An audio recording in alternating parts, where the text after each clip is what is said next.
Audio Jungle.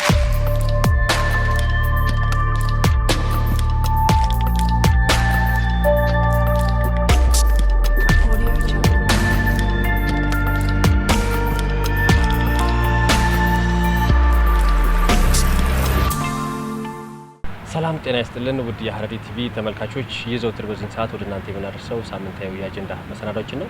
እኛም በዛሬው የአጀንዳ መሰናዶችን ወደ እናንተ ልናደርስ የወደድነው አሁኑ ሰዓት ኢትዮጵያ የባህር በር ያስፈልጋታል በሚለው ጥያቄ የመላ ኢትዮጵያውያን ጥያቄ ሆኖ መቀጠሉ የሚታወቅ ነው። እንግዲህ አገራችን ኢትዮጵያ በቀይ ባህር የነበራት ታሪካዊ ዳራ ምን ይመስላል በሚለው ሐሳብ እንግዲህ የተለያዩ ሐሳቦችን ከታሪክ መምህር ከሆኑት አቶ ፍቃዱ ጋር እያነሳን ቆይታ የምናደርግ ነው የሚሆነው። እናንተ ግን አሁንም አብሮታችሁ ከሐረሪ ቴሌቪዥን ጋር መልካም ቆይታ።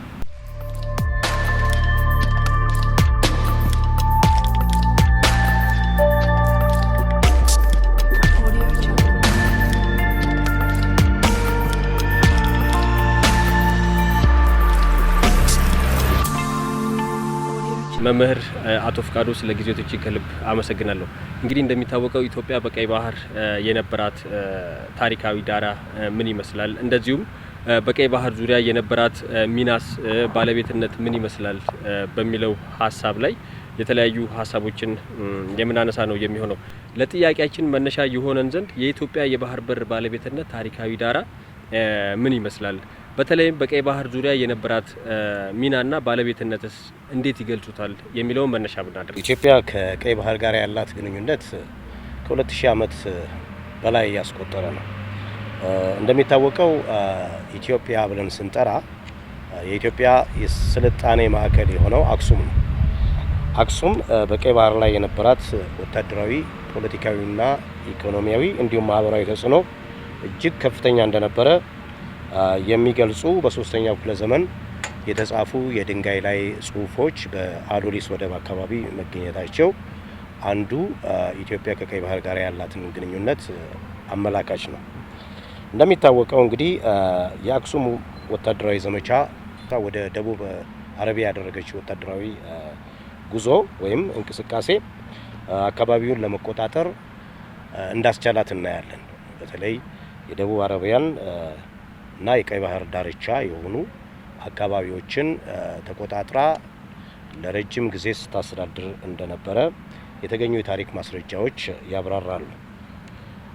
እንግዲህ በዚህ ዘመን አክሱም የነበራት ጉልበት በወቅቱ ከነበሩ የዓለም ሀያላን ሀገራት ከሶስቱ ሀያላን ሀገራት አንዷ እንድትሆን እንዳስቻላት የታሪክ ሰነድ ያስረዳል። በተለይ ከፐርሺያ ከባይዛንታይን በመቀጠል ኢትዮጵያ በዚህ በቀይ ባህርና በአካባቢው ሌላ ሀያል ኃይል ሆና እንደተነሳች ያሳያልና ይሄ እንግዲህ አንዱ ኢትዮጵያ በቀይ ባህር ላይ ያላትን ተጽዕኖ አመልካች ነው። እንግዲህ አክሱም በዘመነ ካሌብ ማለትም በ6ኛው መቶ ክፍለ ዘመን በደቡብ አረቢያ ያደረገችው መስፋፋት እና ወታደራዊ ዘመቻ የመንን በመቆጣጠር ብቻ አላበቃም። በአካባቢው ያለውን የንግድ እንቅስቃሴ ሙሉ በሙሉ እንድትቆጣጠር እንዳደረጋት እናያለን።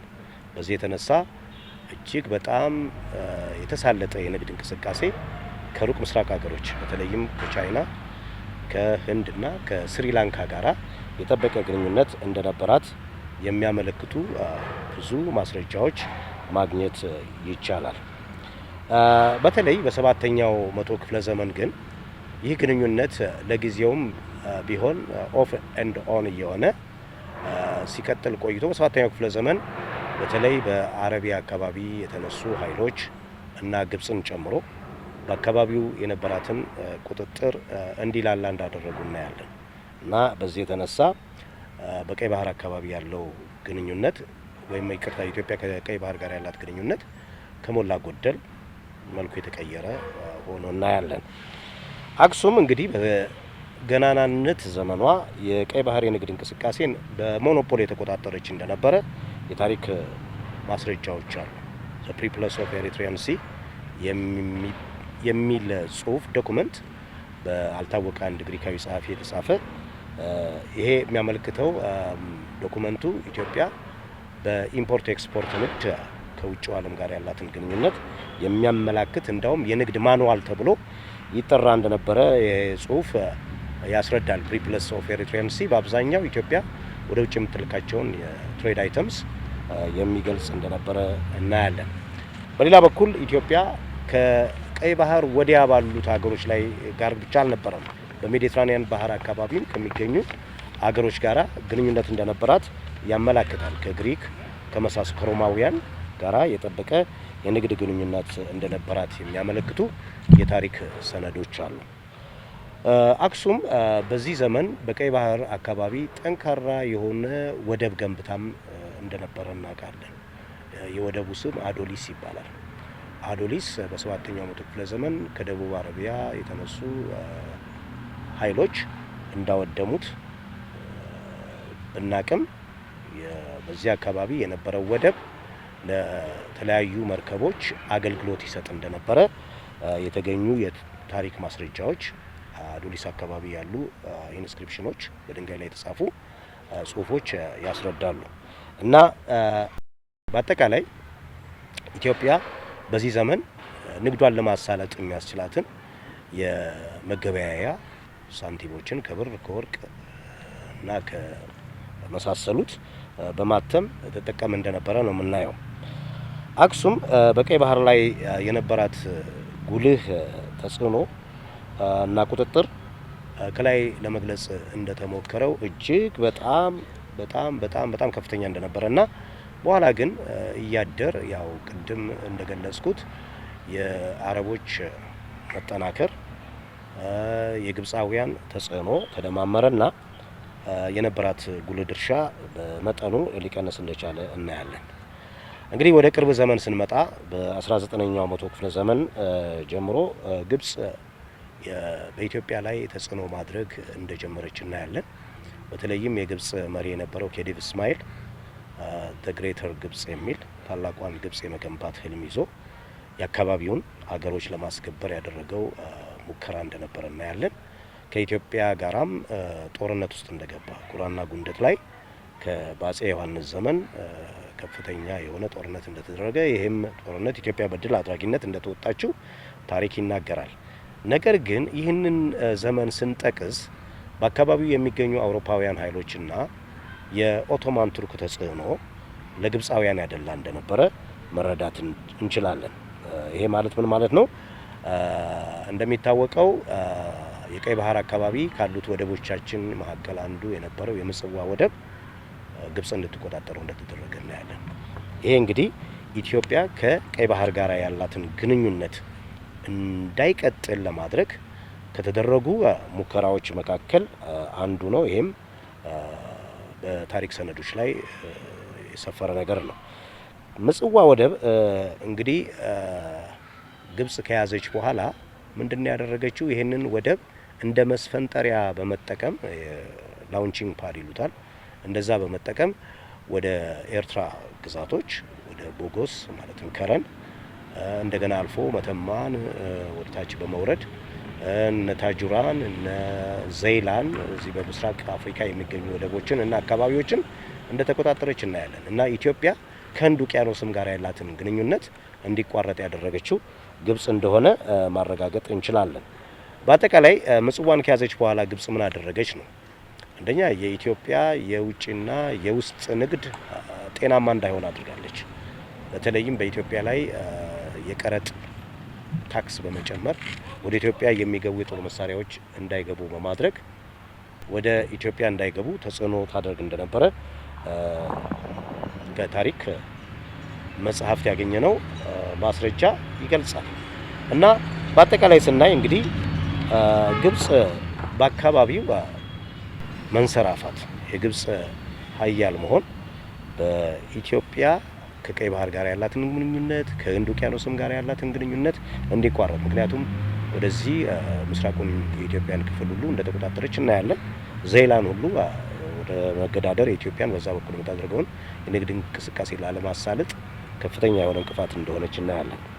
ይህ በዚህ እንዳለ እንግዲህ በ1869 የኢጣሊያ ሚስዮናዊ የሆነ አንድ ግለሰብ ጁሴፔ ሳፔቶ የሚባል ወደ ኢትዮጵያ በመምጣት በኢጣሊያው የመርከብ ኩባንያ ስም የአሰብ ወደብን ወይም አሰብን አካባቢ እንደገዛ እና ያንን ከአሰብ አካባቢ የገዛውን ወይም ደግሞ ከአሰብ በወቅቱ ከነበሩ ሰዎች የገዛውን ቦታ ኩባንያውን እንደመሰረተና በ1882 ዓመተ ምህረት ይህ ኩባንያ ወደቡን ለኢጣሊያ መንግስት እንዳስተላለፈ እናያለን።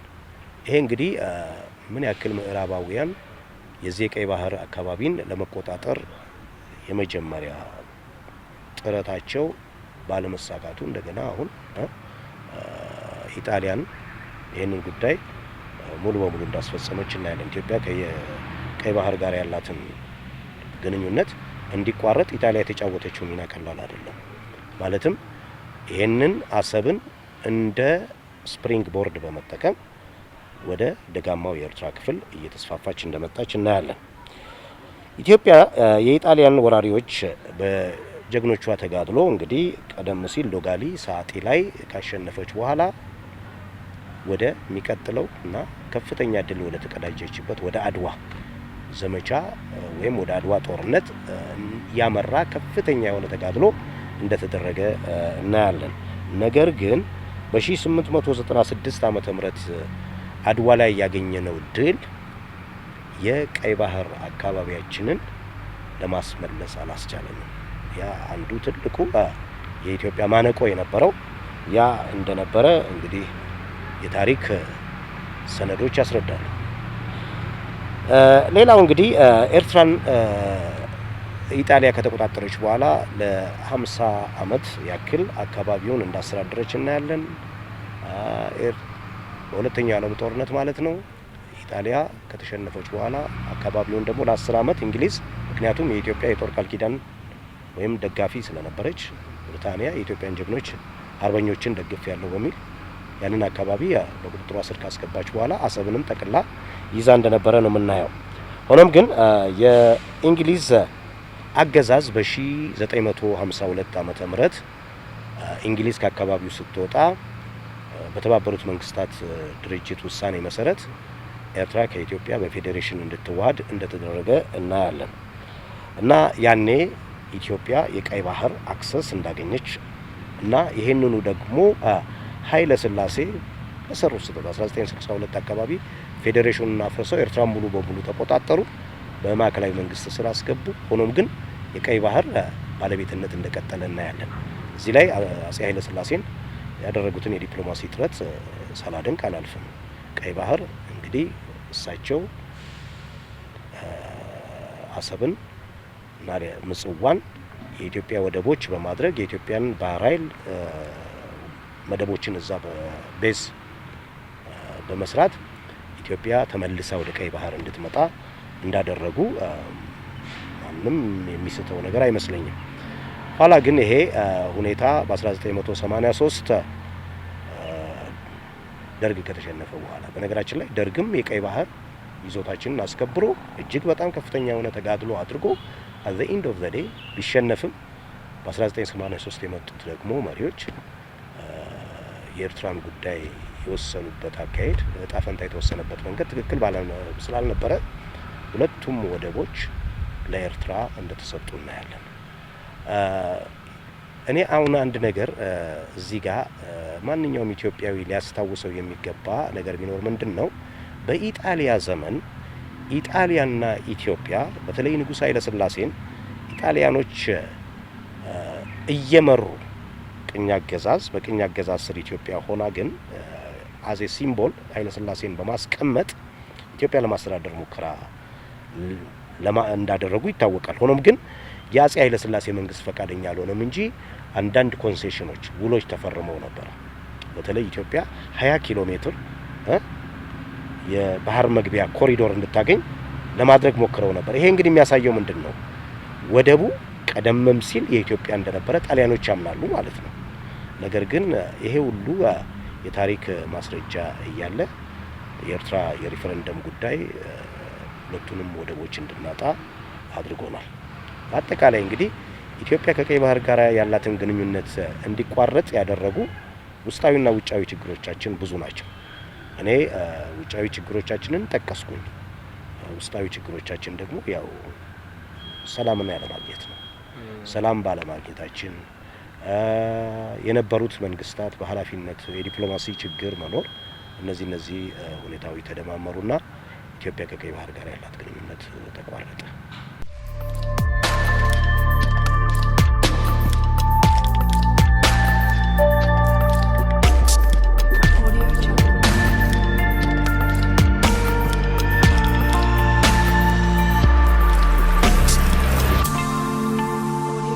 ኢትዮጵያ በቀይ ባህር የነበራት ጥቅም እንደዚሁም ቀደም ሲል በወደቦቻቸው ላይ ስራዎችን የተለያዩ የመሰረተ ልማት ስራዎችን መከናወናቸው ከተለያዩ የታሪክ ድርሳናት ይገልጻሉ። በእነኛ ቦታዎች ላይ የተሰሩ የመሰረተ ልማት ስራዎች ምንድናቸው የሚለውን ቢያነሱልኝስ? እንግዲህ ቀዳማዊ ኃይለ ሥላሴ የአሰብና ምጽዋን ወደብ እንዳገኙ በአሰብ ወደብ ላይ በጣም ትልቅ በሩሲያ መንግስት እርዳታ የሰሩት ሪፋይነሪ አለ፣ ነዳጅ ማጣሪያ። ከዛ በተጨማሪም ወደቡን ዘመናዊ አድርገውታል። ዘመናዊ የሆነ ወደብ እንዲኖራት አሰብ ላይ ወደ 25 ሚሊዮን ብር ወጪ በማድረግ የወደብ እድሳ ስራዎች እንደተሰሩ እናያለን። እና ከዚህ አንጻር ኢትዮጵያ ብዙ የልማት መዋቅሮችን ወይም ስትራክቸሮችን መሰረተ ልማት ነው የሚባለው ኢንፍራስትራክቸሮችን ለመዘርጋት ሙከራ እንዳደረገች እናያለን። ይሄ ሁሉ ነው እንግዲህ ከኤርትራ ጋር አብሮ የሄደው እና መሰረተ ልማት ተዘርግቷል። የባህር ኃይል ቤዝ አለ፣ የነዳጅ ማጣሪያው አለ፣ የወደቡ ልማት አለ እና እነዚህ ሁሉ ኢትዮጵያ ከፍተኛ ወጪ አውጥታ የሰራቻቸው መዋለ ንዋይ የፈሰሰባቸው ሀብቶች ናቸው።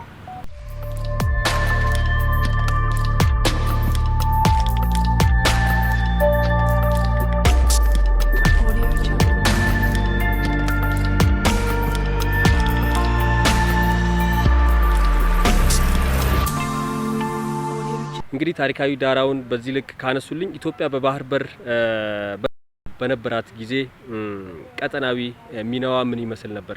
እንደዚሁም በአካባቢው ላይስ የነበራት ተጽዕኖ ምን ይመስል ነበር የሚለውን ቢያነሱልኝስ? እንግዲህ ኢትዮጵያ የቀይ ባህር ላይ የነበራት ተጽዕኖ በአካባቢው ጂኦፖለቲክስ ላይ ያሳደረው ተጽዕኖ እጅግ በጣም ከፍተኛ ነው። ኢትዮጵያ በምስራቅ አፍሪካ ከሚገኙ እና ብሎም በአፍሪካ ከሚገኙ ጠንካራ መንግስታት መካከል አንዷ እንደነበረችና እንዳውም ኢትዮጵያ የአፍሪካ ህዝቦች የነጻነት ምልክት ያደረጋት ኢትዮጵያ የኢንተርናሽናል ድርጅቶች ሀብ እንድትሆን ያደረገ ማዕከል እንድትሆን ያደረገ ከፍተኛ የሆነ አስተዋጽኦ የነበረው ነው እና ቀይ ባህር ለኢትዮጵያ ገናናነት ያበረከተው አስተዋጽኦ እጅግ በጣም ከፍተኛ ነው። ተደማጭነቷ የነበራት የባህር ኃይል እነዚህ ሁሉ ቀይ ባህር ለኢትዮጵያ የሰጣት ጸጋ ነው። ሁለተኛ በቀይ ባህር በኩል የነበረው የንግድ ግንኙነት ራሱ ኢትዮጵያ በዓለም አቀፍ ደረጃ ተደማጭ እንድትሆን በምስራቅ አፍሪካ ቀንድ ተሰሚነት እንዲኖራት አልፎም በአፍሪካ ተደማጭ እንድትሆን ያደረገ ከፍተኛ የሆነ አስተዋጽኦ የነበረው ነበር። ለዚህም ነው እንደና አሜሪካ የመሳሰሉ ትልቅ ሀገራት ከኢትዮጵያ ጋር ወታደራዊ ስምምነት በማድረግ የኢትዮጵያን ወታደራዊ ኃይል ድጋፍ ከሚሰጡ አገሮች መካከል አንዷ አሜሪካ ነበረች። ሌላው ቀርቶ አሜሪካ በቀይ ባህር ዳርቻ የመካከለኛው ምስራቅ ለመቆጣጠር የሚያስችል የቃኘው ሻለቃ ሬዲዮ ስቴሽን ያቋቋመችው ኢትዮጵያ ውስጥ ነበር። ስለዚህ ኢትዮጵያ የነበራት ተደማጭነት፣ ኢትዮጵያ የነበራት ተሰሚነት ከቀይ ባህር ጋራ እጅግ በጣም ከፍተኛ እንደነበረ ማሳያ ነው። ጂኦፖለቲካው ለኢትዮጵያ በጣም ያደላ እንደነበረ ነው የምናየው።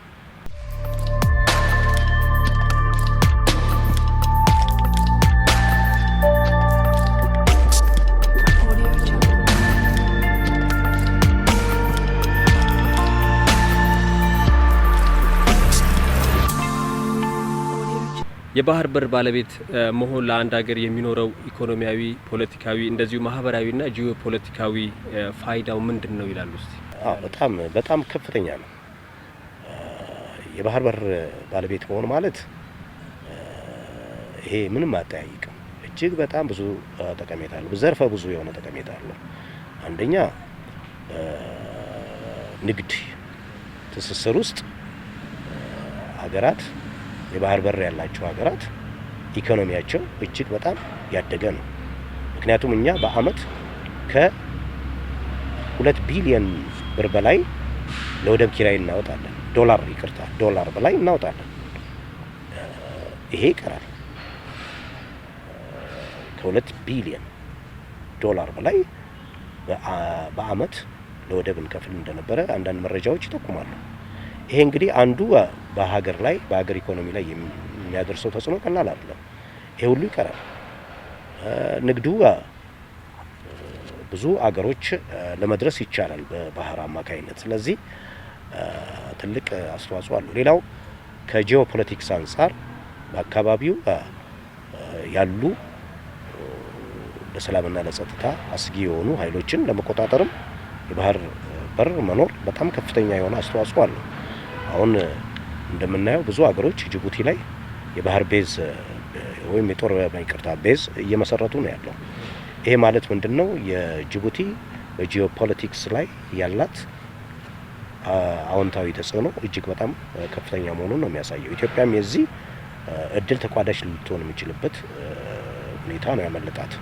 ሁለተኛ በማህበራዊ ኑሮ ደረጃ የባህር በር መኖር እንግዲህ የየአንዳንዱን ቤት በኢኮኖሚ ድጋፍ የማድረግ ለምሳሌ የአሰብና የምጽዋ ወደቦች አክቲቭ በነበሩበት ዘመን ብዙ ኢትዮጵያውያኖች አሰብና ምጽዋ ላይ ሆነው ይሰሩ ነበር እና ከፍተኛ የሆነ የስራ ኃይል እዛ አካባቢ እንዲንቀሳቀስ ያደርጋል። ይሄም አንድ ኢኮኖሚያዊ ተጽዕኖ ማሳደር ፖዚቲቭሊ ኢኮኖሚያዊ ተጽዕኖ እንደሚያሳድር ማሳያ ይሆናል ማለት ነው።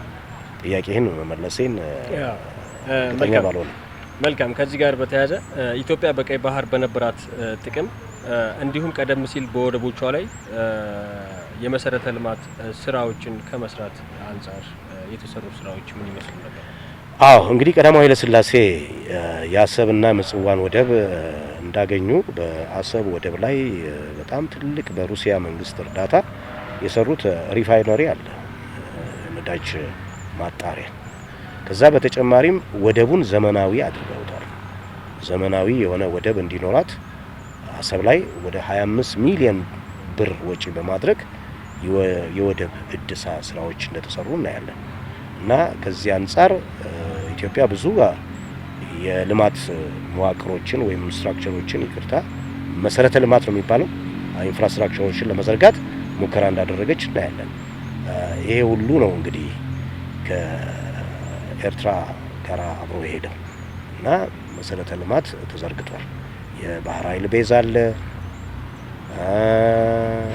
የነዳጅ ማጣሪያው አለ፣ የወደቡ ልማት አለ እና እነዚህ ሁሉ ኢትዮጵያ ከፍተኛ ወጪ አውጥታ የሰራቻቸው መዋለ ንዋይ የፈሰሰባቸው ሀብቶች ናቸው።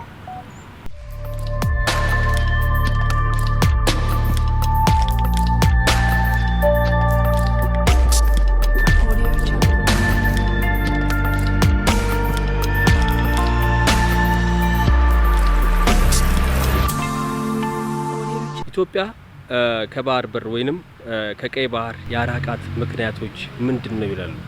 ብዙ ምክንያቶች ናቸው። በተለይ ኢትዮጵያ ያለችበት ስትራቴጂክ ፖዚሽን ለዚህ ጠላቶች እንዲበዙባት እንዳደረገ እናያለን። በተለይ የመካከለኛው ምስራቅ ሀገሮች፣ ጎረቤታችን ግብጽ፣ ምዕራባውያን ተስፋፊ የሆኑ ኮሎኒያሊስቶች የነዚህ ተጽዕኖ ኢትዮጵያ ከቀይ ባህር እንድትርቅ እንዳደረጓት እናያለን። ያው ቅድምም ታሪካዊ ዳራውን ስናይ፣ ሁለተኛ ከጥንት ጀምሮ የነበረብን ውስጣዊ ችግሮች፣ ለምሳሌ ለአክሱም መንግስት መውደቅ ምክንያት ከሆኑ ነገሮች መካከል ውስጣዊ እንቅስቃሴዎች አንዱ ናቸው። የአገው ህዝብ አመጽ፣ የቤጃ ህዝብ አመጽ የመሳሰለው እነዚህ ተደማመሩና አክሱም ጠንካራ የነበረች መንግስት እንድትወድቅ ምክንያት እንደሆነ የኢትዮጵያ ውድቀት ከአክሱም ውድቀት ጋር ተያይዞ የመጣ መሆኑ ከዛን ጊዜ ጀምሮ ይኸውና እስካሁን ድረስ እንግዲህ ያው ውስጣዊ ኢንተርናል የሆነው ኮንፍሊክት ያቆመበት ግጭት ያቆመበት ጊዜ የለም እና ለኢትዮጵያ የቀይ ባህር አክሰስ ማጣት ትልቁ ምክንያት ብዬ የምለው የውጪው ተጽዕኖ ቢሆንም አገራዊ ችግሩ ግን የሚናቅ አይደለም። ትልቅ አስተዋጽኦ አበርክቷል። ያስከተለው ተጽዕኖ ምንድን ነበር? ግጭቱ ይሄው የምናያቸው ናቸው። እንግዲህ ኢትዮጵያ በቆዳ ስፋት በጣም ሰፊ የሆነች ሀገር ነገር ግን በየጊዜው ሽሪንክ እያደረገች የመጣች መሆኗን ይኸውና እያየን ያለነው እና ትላንት እስከ ምጽዋ ወደብን የመጠቀም አልፎም ደግሞ እስከ ራስ ዱሜራ ድረስ የነበረው ግዛቷ ዛሬ አንሶ ምን ላይ እንዳለን የሚታይ ነገር ነው። ስለዚህ የኢንተርናል ኮንፍሊክቱ ይሄ ውጫዊው ሳቦታጅ ተጨምሮበት የኢትዮጵያ የግዛት ሉዓላዊነት ከጊዜ ወደ ጊዜ እየተሸራረፈ እንደመጣ ነው የሚያሳየን።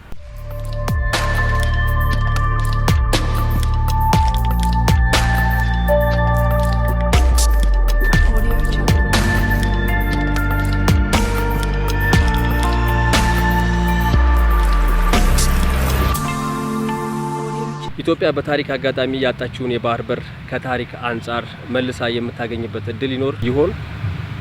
አዎ ዝግ ነው ብዬ አላምንም። ምክንያቱም እንግዲህ የዓለም ፖለቲካ ተለዋዋጭ ነው።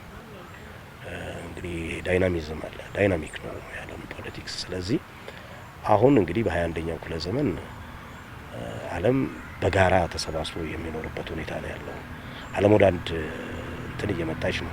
ስለዚህ እንኳን ወደብ ሌላውም ነገር አብረን ተጋርተን የምንኖርባቸው ሁኔታዎች አሉ። እንግዲህ ቅንነት ካለ መግባባት ካለ በሰጥቶ መቀበል መርህ ወደቡን ልትጠቀም የምችልበት አጋጣሚ አለ። ለዚህ ግን ዝግጁ የሆኑ ኃይሎች ያስፈልጋሉ። ሁለተኛ ዲፕሎማሲያዊ ጥረቱ መቀጠል መቻል አለበት። ምክንያቱም በዓለም አቀፍ ሕግ መሰረት ወደብ የሌላቸው ሀገሮች የሌሎች የጎረቤት ሀገር ወደብን የሚጠቀሙበት የህግ አሰራር ያለ ይመስለኛል። ምንም እንኳን በኢንተርናሽናል ህግ ላይ ብዙ እውቀት ባይኖረኝም ይህንን እገነዘባለሁ። ስለዚህ ሰጥቶ መቀበል እዛ ላይ ተመርኩዘን ወደብ ልናገኝ የምንችልበት ይሄንኑ ተግባር እዚህ መጽሐፍ ላይ ኢትዮጵያ አንደር ሙሶሎኒ የሚል ፕሮፌሰር አንቶኒ ሳባቼ የጻፈው መጽሐፍ ላይ ያየሁት ነገር ምንድነው? ቅድም እንደነገርኩ በኃይለ ሥላሴና በኢጣሊያ መካከል ሚስጥራዊ የሆነ ስምምነት ለማድረግ ተሞክሮ ነበር። ኢትዮጵያ 20 ኪሎ ሜትር የወደብ ኮሪዶር እንድታገኝ። በምላሹ ግን የተጠየቀችው ጥያቄ ግን የሚከብድ ስለነበር ኃይለ ሥላሴ ጉዳዩን ሊያስኬዱት አልቻሉ፣ እንዲፈርሙ አልፈለጉም። ገብቷል? እንግዲህ ምን ለማለት ነው ይሄ? ሰጥቶ መቀበል በሚለው መርህ በዚህ መልክ ማግኘት የሚቻልበት ሁኔታም አለ ለማለት ነው። ነገር ግን የባርጌን የማድረጉ ይሄ ድርድሩን የማካሄድ አቅም ዲፕሎማሲያዊ ችሎታ የሚጠይቅ ይመስለኛል እና አለ በህግም በዲፕሎማሲም ኢትዮጵያ የባህር ወደብ ወይም የባህር አክሰስ ልታገኝ የሚችልበት አጋጣሚ አለ ብዬ አምናለሁ። እንደ የኔ ኢዝ ማይ ፖይንት ኦፍ ቪው።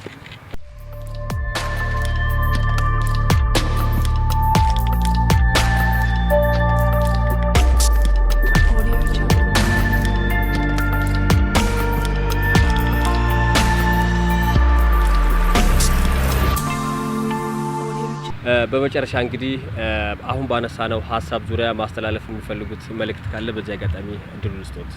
እግዚአብሔር ይስጥልኝ። እድሉ ከተሰጠኝ አንዳንድ ነጥቦች ላይ ትኩረት ብናደርግ የሚሻል ይመስለኛል። ምንድነው ለማለት የምፈልገው ከምንም ነገር በላይ ኢትዮጵያ አሁን ወቅት የሚያስፈልጋት ውስጣዊ ሰላም ነው። ውስጣዊ ሰላም ከሌለ ለውጭ ኃይሎች ጥቃት እንጋለጣለን። ይሄንን አጽንኦት ሰጥተን ልንሰራበት የሚገባ ጉዳይ ነው። ሰላማችን በተቻለ መጠን እያንዳንዱ ኢትዮጵያዊ በዚህ ጉዳይ ላይ በጥልቀት ማሰብ መቻል አለበት። መንግስትም በዚህ ረገድ መስራት የሚገባውን የቤት ስራ መስራት አለበት ብዬ ገምታለሁ እና ሰላም ለሁሉም ነገር መሰረት ነው እና ለሰላማችን መስፈን እያንዳንዳችን የራሳችን አስተዋጽኦ ማበርከት አለብን እላለሁ። እግዚአብሔር ኢትዮጵያንና ሕዝቦቿን ይባርክ።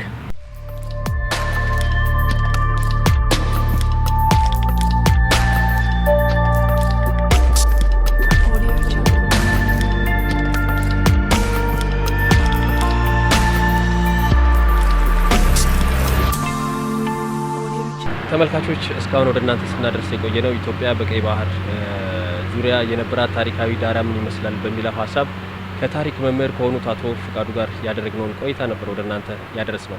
እንግዲህ ኢትዮጵያም ከቀይ ባህር ከተለየች 3 አስርተ ዓመታትን አስቆጥራለች። ይህ የባህር በር ለኢትዮጵያ ኢኮኖሚያዊ እድገት ደግሞ ወሳኝ ድርሻ እንደነበረው በታሪክም ሁሉም ኢትዮጵያዊ የሚያውቀው ነው። እንግዲህ ኢትዮጵያ በቀይ ባህር በነበራት የባህር እንደዚሁም የወደብ ይዞታነት የነበራት አንድምታን ከማስመለስ አንጻር እንግዲህ በመንግስት በኩልም የተጀመሩ የተለያዩ ስራዎች አሉ። እኛም እንግዲህ በእነኚህ ስራዎች ዙሪያ ከመንግስት ጎን በመሆን እነኚህ ያጣናቸውን የወደብ ባለቤትነት እስከምናገኝ ድረስ ትብብርና ድጋፍ ልናደርግ ይገባል የሚለውን እኔም በዚህ አጋጣሚ ወደ እናንተ አደርሳለሁ። ሳምንት በተለየ አዲስ መሰናዶ የምንጠብቃችሁ ይሆናል። እስከዚያው ሰላም።